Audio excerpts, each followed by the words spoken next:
Məktub məsələsi. İndi inşallah mən gözləyirəm. İndi rəylər, o ikinci hissəni gözləyirəm. Mən məsəl üçün məktub məsələsinin ciddiliyinə sözün düzü inanmırdım. Bəli.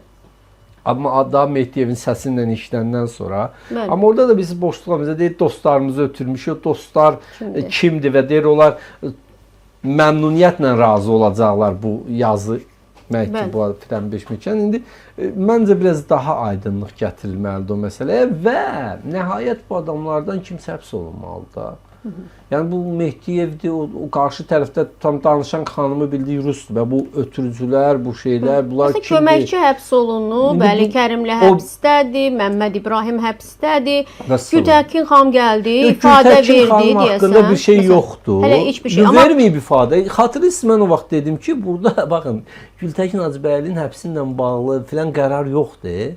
Heç bir istintaqa cəlb olunmasıyla bağlı qərar yoxdur. Necə Cəmil Həsənli aeroportdan gəldi, ifadəsini verdi, getdi 2 dəfə. Heç istifadəyə də çağırmayıblar məncə. Yaxşı, bu boyda həngamə nə idi? Türkiyə deport edirdi. Türkiyə deyir, istəmirəm sən mənim ölkəmdə olasan. Yəni əslində Gültəkin Hacıbəyli olayı Türkiyə ilə onun arasında olan hadisə. Gözü mən dedim ki, o vaxt da demişdim ki, bəlkə gələndə heç saxlama da getdi evinə. Göz elə də oldu. Elə də oldu. Zaten indən sonra cəlb oluna bilər, olunmaya bilər, heç olunmasın da. Şahid qismində də ifadə vermiş ola bilər də Cəmil Həsənli kimi. O versə də ən azı məlumat verməlidir də cəmiyyətə ki, məsələn indi o Cəmil Həsənli durdu demədi, mən getdim danışdım. O da gedirmiş toya bu nəysə. Yəni bilirsiniz, bu məsələdə bir irəliləyişin olmağı sevindiricidir. İndi orada o pullar məsələsi var. Hamımız bilirik ki, o pullar Mehdiyevin cib xərcliyidir. Amma burada pulların göstərilməsində mən necə işarə kimi qəbul elədim? Sayın xanım, adətən operativ əməliyyatda operativ pul lazım olur.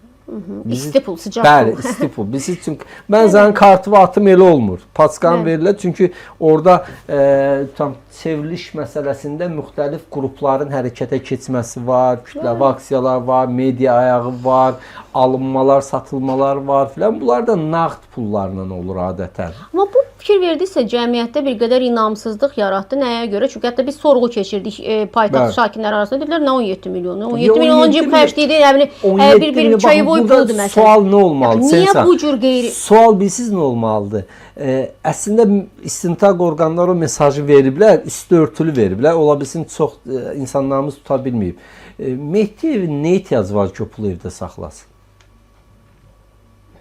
Niyə saxlayırdı evdə? Unudub. Yox. Məsələn, evinin deyilinə görə demək mansardında olub yuxarı. O pulu niyə gətizdirib evinə? Siz məsəl üçün bir tədbirə hazırlaşanda nə edirsiniz? Tədbirə hazırlıq edirsiniz. Məsəl üçün toya gedəcəksiniz, paltar hazırlayırsınız, filan taksi, filan maşın. Məsələn, inanmırsınızmı o pullara? Yox, o pullar olub. Evdə baxın, niyə gətirib pulları evə? Çünki əməliyyata başlayacaqdı.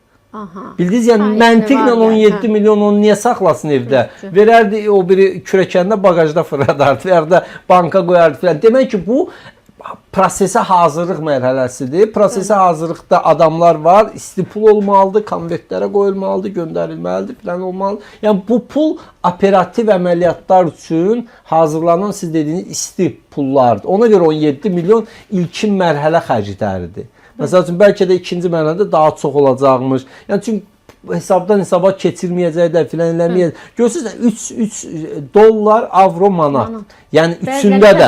Məsələn, əgər bunu evdə yığıb saxlayırsa manat kimi niyə saxlayır? Dollar kimi daha məntiqlidir də, düzdür ya yox? Yəni və yaxud da 500'lüklər burada sizdə də deyildi. 500'lüklər indi Azərbaycan banklarında da pozduranda 500 avronu daha aşağı şeylə pozurlar ki, çünki o pullar yığılır. Yəni bunlar hamısı ödənişlər üçün evdə saxlanılmış və saxlanılmış yox.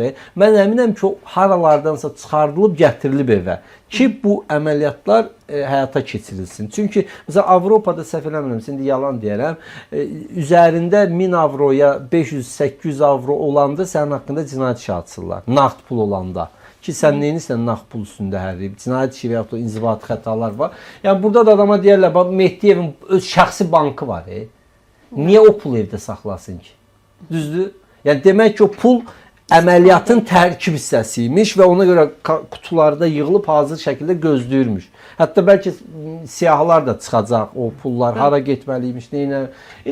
Amma hər halda bütün bu hadisələrdən sonra Mehdiyevin hələ də azadlıqda qalması, Mehdiyevin hələ də Yeni Azərbaycan Partiyasının üzvü olması, Mehdiyevin hələ də Milli Elmlər Akademiyasının üzvü olması, Mehdiyevin hələ də Dövlət Təhlükəsizlik Şurasının üzvlüyündən çıxarılmasıyla bağlı rəsmi xəbərinin olmaması, hələ də onun dövlət mükafatlarının, orden və medallarının əlindən alınmaması, onun hələ də dövlət müşavirliyi statusu var da, onların bir onun əlindən alınmaması təbii ki, əlavə suallar doğurur.